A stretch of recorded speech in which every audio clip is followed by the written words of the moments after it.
Hey guys, welcome back to Drew Tutorial, and in this video I'm going to show you how to add custom fields on your Trello board. Let me show you what I mean.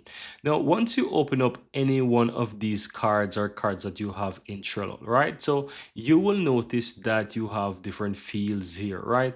And it's very easy to add a custom field. And once you open up a card, you can find on the right hand side you have something called custom fields. You can click on that and you can add custom fields, right? Another way how to find that is that you can find it directly from the board level as well. So you can click the three dots on any boards on the upper right hand side and you have something called custom field. You can add it.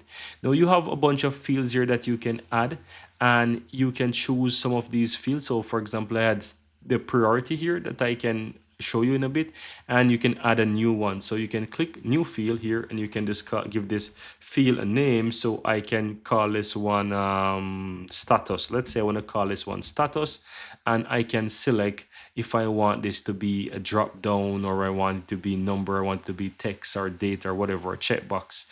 So I can choose, for example, drop down. Let's say I want to use the be drop down, and I can add the option. So I can say the status, I can say it is, this one is called done. So I can say implemented, or I can say successful. Let's put it like that, successful. Let's use that as an option, and I can add that, and I can add this other one, and I can say, for example, it failed, right?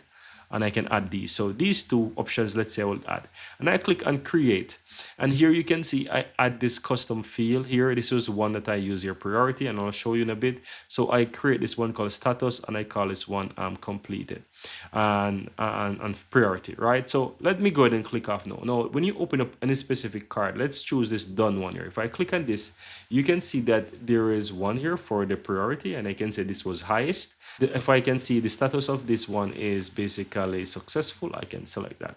And here you have those custom fields there. So it's very easy, or you can easily go ahead and add custom fields to your cards in Trello guides. That's it. Very easy and very simple.